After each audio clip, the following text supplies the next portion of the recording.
All right, good afternoon, everybody. This is my name is Tom Sun, the chairperson for the Associate Committee for the SCPGA section. And this is the start of our February's March monthly town hall for associates. Today we have three wonderful guests. The first one being Joe Groman, PGA member, is the national trainer for PGA Hope, which will be the topic of our discussion today. And along with Joe, we have two guests, Brett Lang and Phil Bryant, who are leaders within the PGA Hope, working closely with Joe throughout the whole Southern California. So without further ado, I'd like to quickly introduce Joe Groman.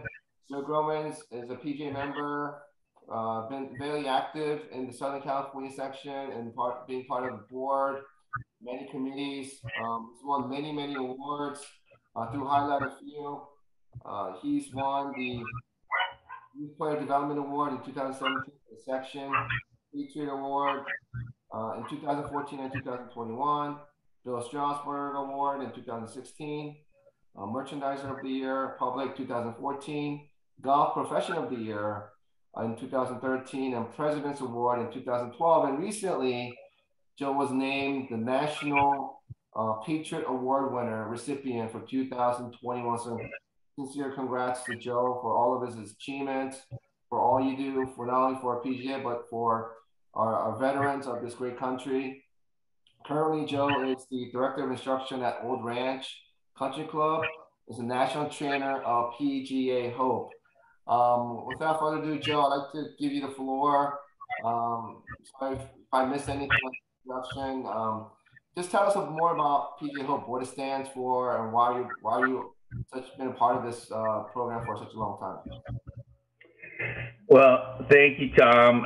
HOPE stands for Helping Our Patriots Everywhere. It's the PGA Foundation, PGA Reach's arm of the charitable giving that PGA does. The reason we got into this was it basically started back in the 90s with the Victims of Stroke class. And when I saw the impact that these rehabilitative golf clinics had on the victims of stroke, I mean, we went into blind kids, special ed kids, all that stuff, and obviously the military, you know, for PTSD, for Long Beach VA. One thing about HOPE, it's geared towards the military. A lot of the guys, the Long Beach VA clinic that is now our HOPE program, we started back in 95, so it morphed right into the HOPE program. We just put the HOPE title on, but we've been doing it for a long time. But a lot of these guys, the only time they get out of the house is to come to our clinic. So once you understand the importance of that and what it means to the guys, you know, it's like, why wouldn't you do it? Why wouldn't you want to be involved, you know? And as far as any other, you know, outside of veterans, you know, special ed kids, blind children, all that, there's really no greater sport than golf for rehabilitative and adaptive purposes. You know, I'm sure you'll hear from Brett in a minute what it's meant to him.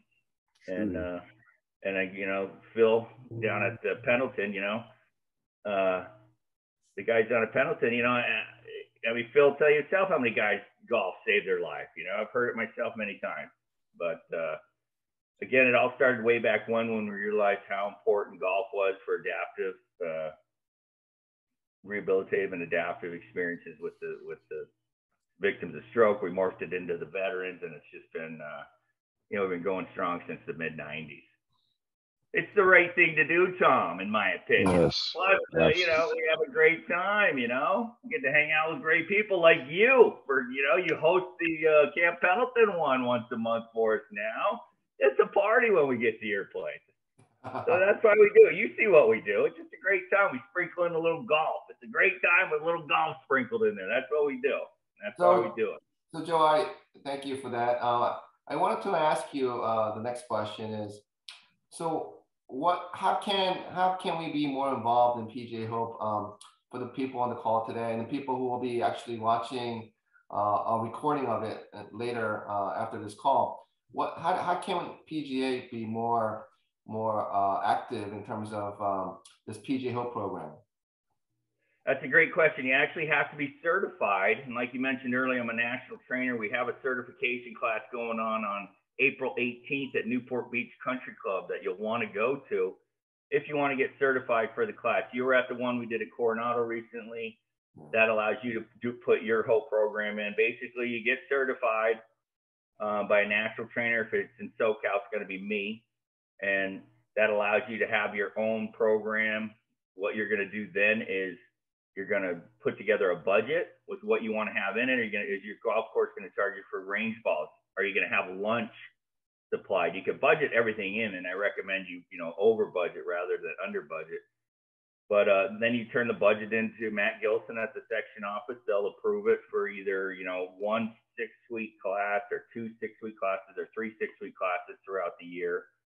But again, the first thing you got to do is get certified to be a trainer. And even if you don't have your own program, if you're certified, you can help at other programs. You can come help my program. You can come help the one we're putting in at Coronado. San Diego's got one at Stadium Golf Center. There's one in the desert. You can help with those if you're certified. I mean, you can help if you're not, but you won't get the little stipend, which is like $100 a day to help out. But that's the first thing you want to do is get certified. If you're an apprentice, just get involved. I recommend you do that. I was going to mention later, but one of the things you want to do throughout your programming is get involved. You can get your Class A, and it's not like someone from National is going to give you a call and say, okay, this is what we're going to do now. Nothing happens. Nothing changes. It's going to be the same thing you're doing now unless you do something. So it's important that you apprentices understand you want to get involved doing something, whether it's governance, whether it's helping Tom, whether it's helping with the whole program. You want to get involved in this type of stuff. You don't just want to do your 40 hours a week behind the counter and go home. I mean, in the words of Earl Woods, you do 40 hours to survive. You do more than 40 to succeed. And that's very true in this business. I did 40 hours behind the counter for 15 years. Everything we did outside of that was above and beyond the 40 hours. So, and that's where the fun lies, and that's where the success you're going to have in this business lies too. So just take that to heart. Thank you for those words, Joe. So first of all, to summarize, you need to be certified. There's a one certification course upcoming April 16th at Newport Beach Country Club. It's basically 6 to 8 hours of training done by Joe Groman himself. After you get certified, then you can either start the PGA program with it at your facility, or you could assist a PGA program at another facility. Is that correct, Joe? Yeah, and it's April 18th, Monday, April 18th at Newport Beach Country Club. It's Monday. Training. What time does it start, Joe? Same, 8 o'clock. 8 o'clock. So for those available, you want to be certified as a PGA Hope trainer. Monday, April 18th, at Newport Country Club starts at 8 a.m.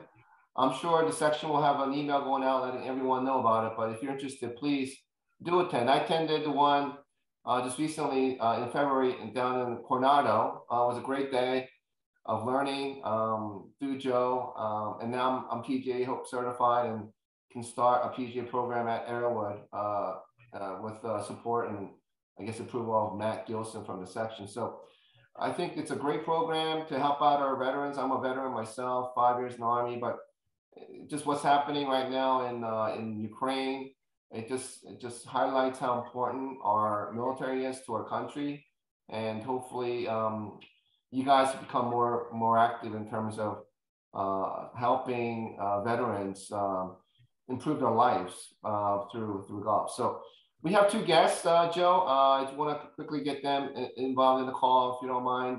Brett Lang and Phil Bryant. Brett, do you want to just give a quick introduction of yourself, why you're involved in the PGA Hope program with Joe? And I know when Joe leaves, you'll be leading the charge for the Wounded Warriors at Arrowwood once a month. So can you give us a little background of yourself and what has PGA Hope meant for you? Sure. Thanks, Tom, for having me here. I guess it started back when I was walking and a pedestrian heading to work, and I got hit by a vehicle, and it put me into a tailspin of a lot of medical issues, and one of them being a cervical fusion on multiple levels on my neck. When I had that done, I had this huge neurological disconnect. And when that happened, my life changed dramatically. And after a battery of testing that we had done, find out that it was actually multiple sclerosis. Not that the accident had caused the multiple sclerosis, but it opened up Pandora's box for this neurological monster to come out. So I kind of fell into this huge pool of depression for a number of years, and health started declining because of inactivity and not going out anywhere. And I kind of secluded myself as a hermit in my own home, and so I lost a social aspect of connecting with people, and also had a lot of anxiety. It opened up the door to a host of all kinds of different autoimmune disorders, restless leg syndrome, hypothyroidism, rheumatoid arthritis. So it was really devastating. And then to lose the ability on the right side of my body, it was just really debilitating. So I've golfed my whole life. I started as a young boy at about the age of 8. My father took me out, and had the time and patience with an inquisitive young kid. And so I've golfed my whole life, and I was addicted to golf from a very early age. And when this accident happened, it stripped a part of my life away from me that was quite devastating. But then, of course, with the failing health, I had to find something to do. My doctors, one of my regular visits, was quite sick, and they said that I got to find an activity. If not, that they might not see me back there for my next visit. So that scared me, and I thought maybe I can do this again. I didn't know how, but I just got into my backyard, and I swung a club for the first time, and I just about fell down because my balance and dexterity was so severely compromised. So it was a case of trying to find a way to get back to this game. And that was difficult because there's no handbook on it. There's no YouTube videos on it or anything like that. So I had to develop my own ways of doing things. And that's kind of the adaptive golf part of things, what we do. And so at that point, I started working on balance and strength training, and trying to get things moving again neurologically, and it was very, very difficult. I tried really hard, and I started getting it down a little bit with one arm only, because I couldn't get my right arm onto the club. And I got pretty good in the backyard. I got some dummy balls and started hitting some practice balls back in the backyard, and then I progressed from that to joining the Long Beach Majestic Range, which is no longer there. But at the time, I met Todd DeAngelis, which was John Cook's ex-caddy back in the day. And we became friends, and he said, I don't know much about adaptive golf. He goes, but I know you do this really well with the one arm, and I think I might know somebody who might be able to help you out. And he knew Joe Groman. And thus the introduction, where Joe was doing a Segway clinic for Angel City Sports here in Los Angeles, and I got invited to that clinic, and Joe knew I was coming to the clinic. And when I got to the clinic, I was very apprehensive about it, very nervous because not being around people and having anxiety and all my issues. So I had to throw up in the back of the parking lot before I even went to it. But when I did get there, the putting green area was really close to the handicap parking, and I got out of my vehicle and I took my clubs out. Joe noticed me there, and he started walking towards me, and he called up my name. He said, "Brett Lang." I turned around, well, I knew it was Joe. So I said, Joe Groman, and walked over with my clubs, and I had him on It my was the shoulder. hat. Yeah, I tell you what, right? I walked over and I put my clubs down to shake his hand, and Joe goes, no, bring it in. And that was crazy. That was a really a pivotal moment, because the anxiety switch just went click right off. And he made me feel like a brother, and like I'd never even met the guy before, but the the love that I was feeling, and the care, and the, well, um, three C's, right, Joe? Care, concern, and compassion. And when you feel that for the first time, and the way that I did, that just that right there was huge. And Joe goes, let's go to the range, let's hit some balls. I want to talk to you a little bit, kind of get to know you. So kind of told him my story, and Joe quickly analyzed it and said, watching you do this, you're doing pretty good. Maybe get that other arm on. And I looked back and I said, are you kidding me? I mean, just to get what I've got right now, it took at least 6-7 months. Of the hardest thing I've ever had to do in my life was coming back to golf. And I said, there's just no way. And Joe said, well, if if you don't mind me being frank with you, he goes, I still kind of sense this cloud of depression falling on you. And he goes, we're at one life to live. He goes, you got a second chance right here. He goes, but maybe you're not taking advantage of it the way that maybe you should. And okay, I said, all right. And he goes, if you put a little more effort into it, maybe you can get that on. And all right, he goes, you got to stop feeling sorry for yourself. Get up and live for the moment, live for now, not what you're thinking right now. He goes,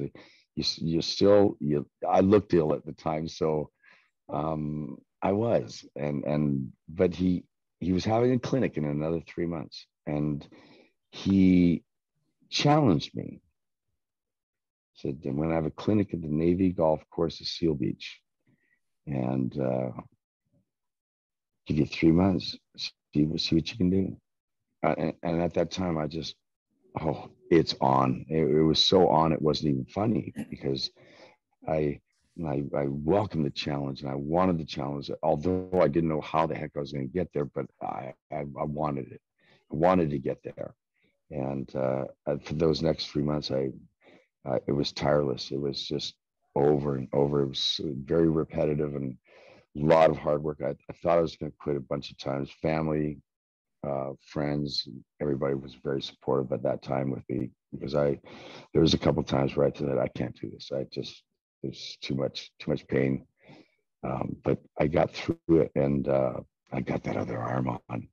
I got that right side on, and that changed everything as far as my whole outlook and what I was doing and what I was accomplishing, because without golf I wasn't doing anything. And now I'm progressing.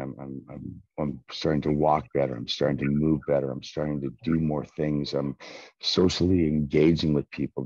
Just my whole life was changing, and for the better. And so I get to that clinic that the next 3 months, and I'm on that range, and I'm hitting balls with 2 arms on, and I can't wait for Joe to get there to see this. And Joe's coming down his progression line, because everybody knows him, right? So he's coming down the line, and of course he starts at the other end.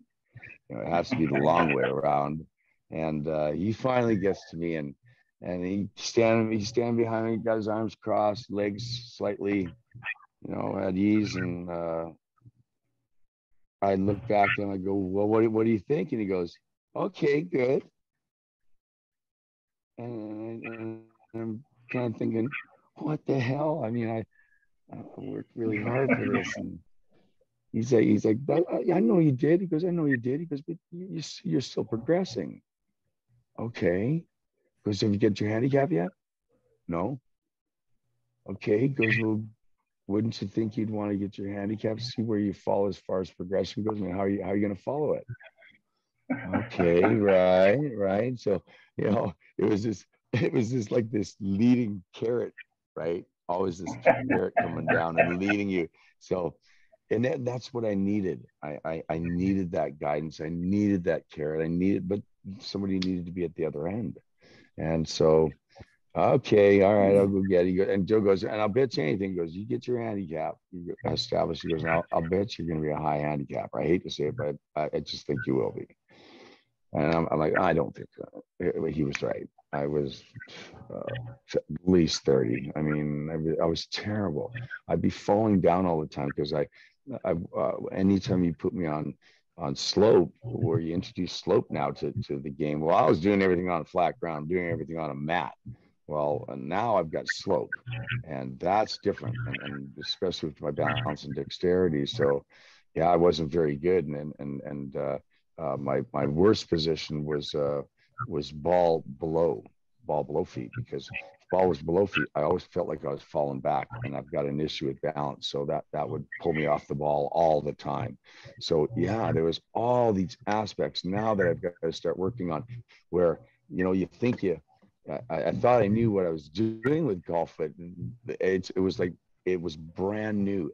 Everything was brand new. I had to teach the whole game to myself, and with help from others. And but it was just a fantastic journey to do it. And I think to myself now, where going down that road of what I did go down, would I change it? I wouldn't change it for anything. I mean, as far as what we do now with the Hope, especially with the Hope program and helping out in the military, I was never able to serve. My father was, and also my father was a fireman, and I wanted to follow his footsteps, and I couldn't do neither, and so that was upsetting not to be able to do that. So this really gives me the chance to work back and give back to the military the way that I can now, where I wasn't able to before, but I can now.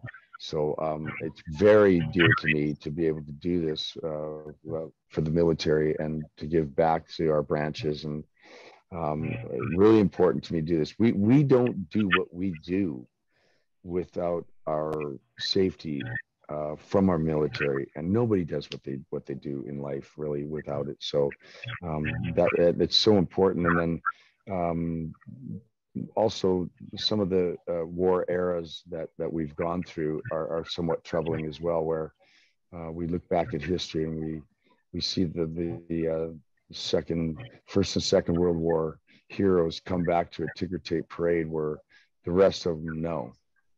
We know what happened with the guys from Vietnam, and these guys from Vietnam, they're getting older, and I said, be damned if they got spat at and swore at and beat up when they came home back then in the 70s, and I just thought it was a disgusting display of human ignorance, and so I want to make sure that those guys are taken care of. And now we have the other wars. We've got the Iraqi war, we have the Afghanistan wars.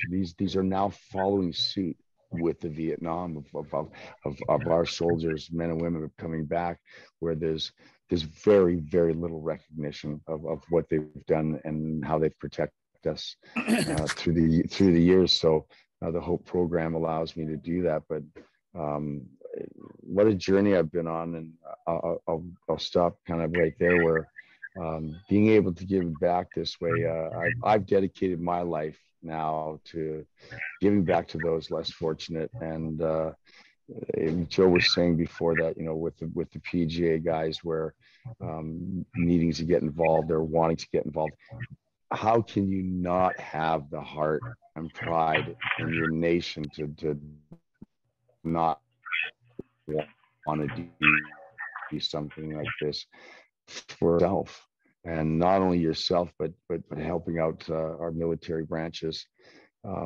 this is what it's all about. And Tom, like you said, with the unrest in the Ukraine and what's going on there, this type of solidarity here in the United States, I think it's a blessing that we have it. So we've got to keep things going on and keep it stronger, get it growing, and the more PGA guys that get involved and spread the love, like Joe says, you can see I'm living testament that golf saved my life, and I think you can do a lot for others too. So thank you. Thank you yeah, for that. good stuff, eh? Thanks, Joe. Thanks, Joe. And I'm uh, also gonna Joe's gonna be moving here recently in the near future to Florida. yeah. So I'm gonna I'll carry on with what he's got going on, and I'm gonna do I'm gonna do him justice. I'm gonna do everything I can and then some to carry on this tradition. You know, I've coined Joe the grandfather of adaptive golf, because when I look back at what and who has represented adaptive golf through the years, and I've been now on with this disability for coming 15 years.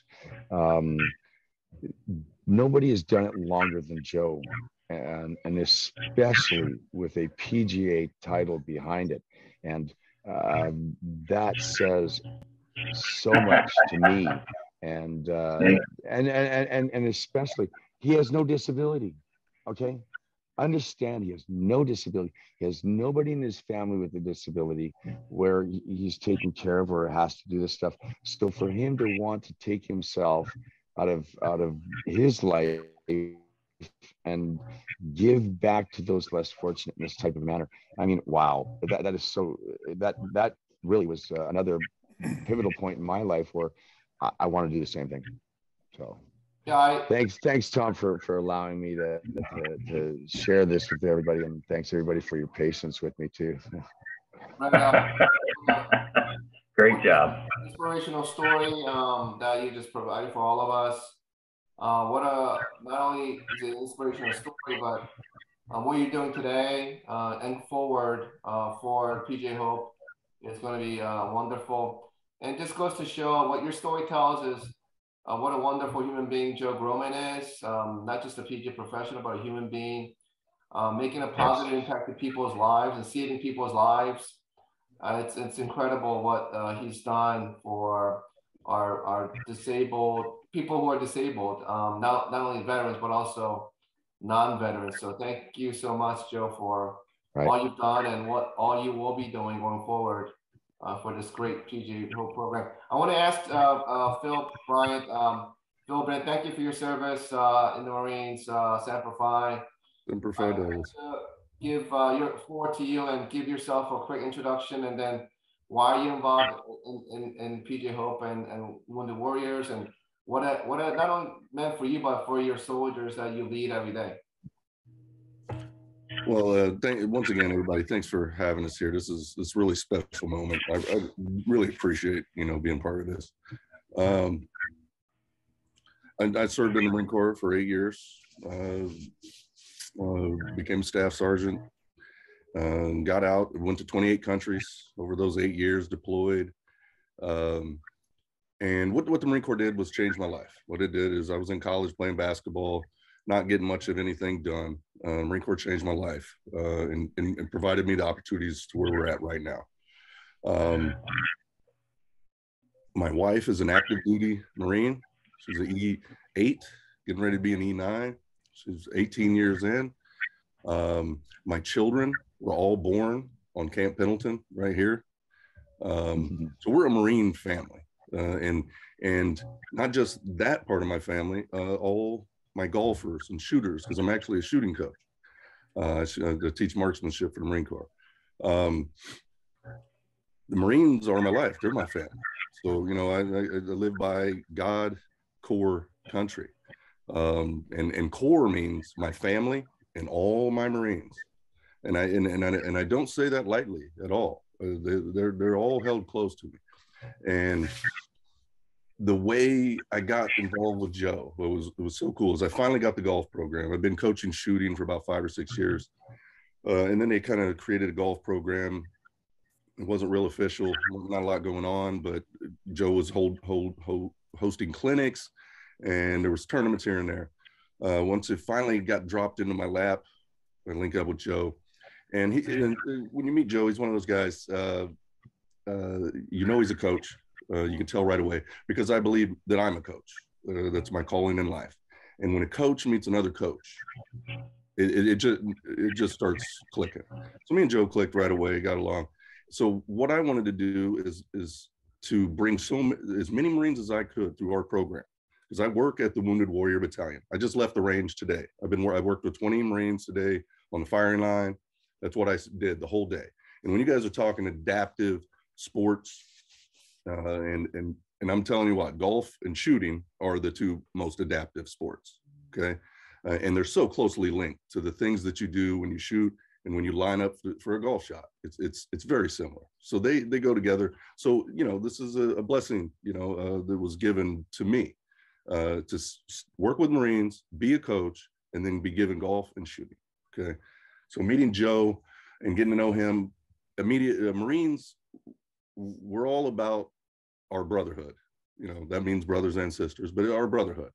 And we don't want outsiders around. We love the other branches of the service, but civilians, we're gonna be cautious with them, because we're bringing around our brotherhood. But with Joe, that's not the issue. You know what I'm saying? Joe, immediately with Joe, you realize, this guy, he's raised by a military family, so he had something going. He hung out with Earl Woods, so everything I know of Earl Woods, it's a hard man. He saw hard things. So Joe learned from Earl. He learned the military life through his family and through Earl. I didn't really think about that, but I could just tell Joe was that kind of guy. My best story with Joe, through PGA Hope and all this, I have the stuff with the Marines. The things that were provided for the Marines, it's unbelievable. I deal with it on a daily basis. Marines interacting, saying that Joe Groman clinic was great. But I'll give you a little inside story on Joe. They needed a golf coach for the 2015 Warrior Games. That's our biggest event. We take 50 Marines and compete against the Army, Navy, and the Air Force. It's all our Wounded Warriors competing against them: Army, Navy, Air Force, Coast Guard, and soon to be Space Force. And they had a golf program. It was the first year of the golf program. So I'm assuming the Marine Corps had a coach. You know, I'm down here, I'm leaving the golf course that day, and I get a call from headquarters Marine Corps. And they're like, "Do you know anyone that could coach the golf team?" I said, yeah, I think I do. I called Joe. And this is back when I'm first getting to know Joe. So Joe don't answer my calls all the time, okay? Back then. And so I left him a voicemail about the opportunity to be the coach for the United States Marine Corps for the Wounded Warrior program. And before I got back to the parking lot from the golf course that day, Joe's on the line. Sounds like a great idea, Phil. Let's, what do I got to do to make this happen? So he submitted. Fast forward, he becomes a coach. We go through the event. The golf event is about halfway through, I think. We're in Tampa, Florida, 2018, I believe, right before all this stuff happened. And we're about halfway through the event, and it's the opening ceremony in Tampa, Florida. Okay. And I'm skipping the opening ceremony because that's one night off that I have off. I'm training in a range. It's 115 degrees for my Marines and me, and it's terrible. So I need my rest. I'm hydrating. I'm trying to get back to sleep, catch some Z's and catch up so I'm fresh for my Marines the next day. I'm falling asleep. I'm drifting off. It's 8:30 at night or so. I'm in bed early. Phone rings. It's Joe Groman. So I gotta take call. Coach, something's up. Coach says, "What are you doing, Phil? What are you doing? Where are you at?" I said, "Joe, I'm getting ready to go sleep." He says, "I'm down here in the parking lot in front of the hotel with a cigar. Get your ass down here." So I say, okay. Cussing a little bit as I'm getting dressed, getting out of bed. But, I know who Joe is. I know him as a man at this point. I get down there, get dressed. I go out, and he's got a golf club in his hand. He's standing there in the grass swinging this golf club under a big tree in front of the hotel. He's got a cigar going, and he's like, "Did you go to the open ceremony?" I was like, "Nah, I skipped it because I needed rest." He starts scrolling through his phone, showing me photos of this opening ceremony of the Marines, and he's so proud that he had live streamed some of it on Facebook and all this stuff. And I'm appreciating. I'm looking down at his phone, and I look up at the man, and he's got some, that tear coming out of his eye. So that's when I knew I had him hooked. So that's when a Marine in a program in the position that I am, working with these wounded warriors every day, when you see that from another coach, you see that from another person, that's very important, and that keeps us together. And that's why Joe's so important to have around a program like this. I don't know if this is a pat Joe on the back thing, but what we do, those are the moments that we're all working for. That's what we're doing this for. And that's Coach Phil. That's another inspirational, great story. Thanks for sharing that with us. Appreciate you doing that. And this, both you and Brett's stories, it resonates. It resonates, and it really does how golf is making a positive impact in people's lives, and especially with people like Joe. Joe, so I want to ask you, when you hear these stories that from Brett and Phil, how do you feel? How do you feel? Is this a setup? You guys set me up. I mean, it's awesome. It's awesome, and they get it because they're there day in, day out doing the stuff with me. And, Tom, you're there, you know how important this stuff is to all of us. And, like my big saying is, it's all team always, and it was interesting. Phil telling that story. I do remember that when the Marine Corps came out, it was like the opening ceremonies of the Olympics. The Warrior Games are for all the branches of the military in 7 NATO countries. And it's in Tampa Stadium, and there's thousands of people, and the Marine Corps came out from behind the stage to Crazy Train by Ozzy Osbourne, man, and I loved it, and it was unbelievable. It was so powerful. But yeah, I'm glad that these guys obviously feel the same way I do about this work, and why wouldn't we do it? You know what I mean? Why wouldn't we do it? It's all good. It's all team. We get to have these experiences that we get to have. We get to give back. And why wouldn't we do it, Yeah, that's a great phrase. Why won't we do it? That's so true. I mean, you personally, yourself, Tom, some of these guys might know you're a West Point graduate. If some of these people watching don't know what that means, to graduate from West Point is a huge honor. And, as soon as me and you met, we hit it off kind of through the military angle. And when we had problems getting onto Pendleton because of COVID, you didn't even hesitate for 1 second to say, hey, come on over, because your Arrowwood's right outside the gate. And you brought us over to your place without even blinking. And that's how we roll, That's what it's all about. And we're able to do a lot of good just from that connection and what you've done to open up your heart and open up your facility. We've been able to continue without missing a beat. So thank you on that too. Oh, it's great to see the Wounded Warriors at our facility every month. It's fulfilling to see the positive impact that our facility can have on the lives of our vets, non-vets, and I see the smiles on their faces, and it's really cool to experience that. We have a couple of people on the call. I want George and Ryan. I was wondering if you guys have any questions for Joe or for Brad or Phil. This is George. Can you hear me? Yes. I don't have any questions, but I want to just take 1 minute to, first of all, Tom, I didn't know you're a West Point graduate, so thank you. And Phil and Brett, thank you. I do want to take 1 minute to jump on the pat Joe on the back train.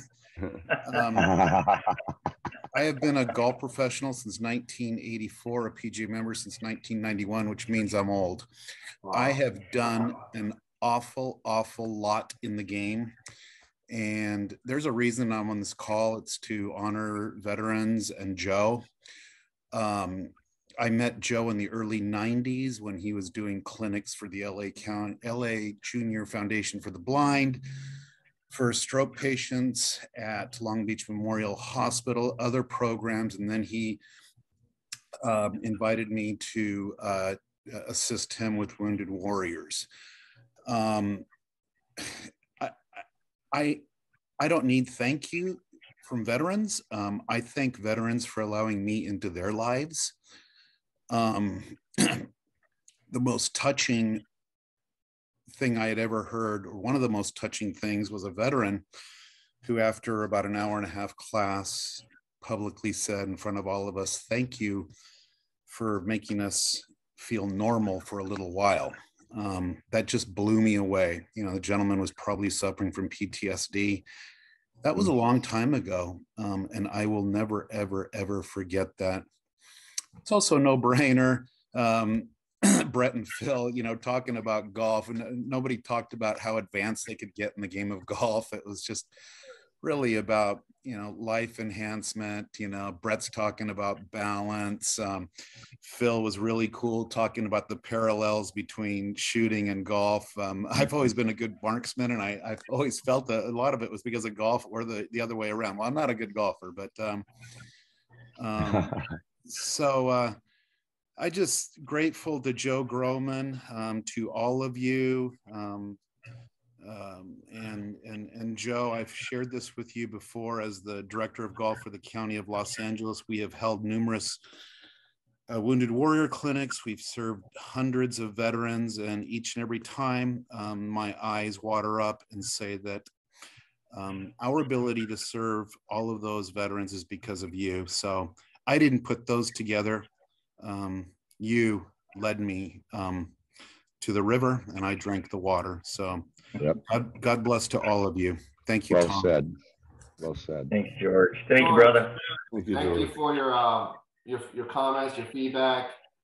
And that's, I mean, what you said, what Brett said, what Phil said, all the reasons why, you know, so deservingly Joe was named the Patriot Award winner for the on the national level.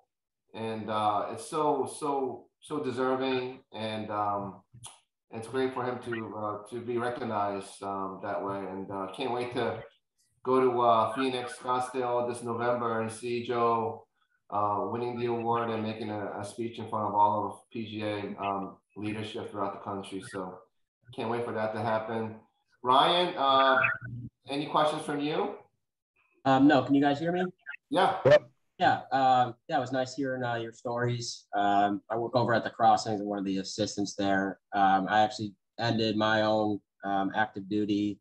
I did 5 years in the Navy last year. I ended it. So recently veteran and going to school and doing all that. And I got a wife who's active duty currently still. So I still have some military background as well. And I can relate to some of the things you guys have shared. So yeah, it was nice hearing your stories, and hope that I can meet with you guys and get involved some way and use our military backgrounds to help us. So it's nice hearing that. Nice to talk to you guys. Ryan, great. So are you an associate right now? Yeah, I'm an associate. I just started the program beginning of this year, a couple months ago. Awesome. That's great. You know, just let me know if you need anything from me. We would love to help you get through the portfolio work. And we do the Wounded Warrior Arrowwood. It's not too far away from where you are. And if you want to come out, the next one's going to be on the 21st of March at 10 a.m. at Arrowwood.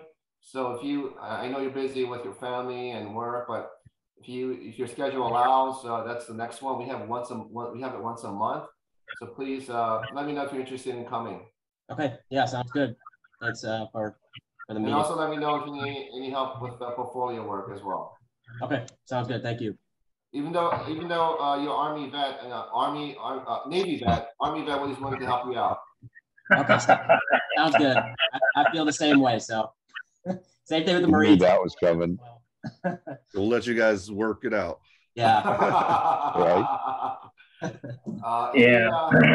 Any questions from Nikki, Pat, or Aaron? Thanks for joining the call. Anything from you guys?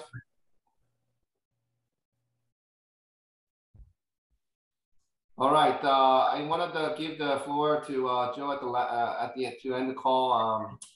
You guys told some amazing stories. I'm so proud to be part of this program.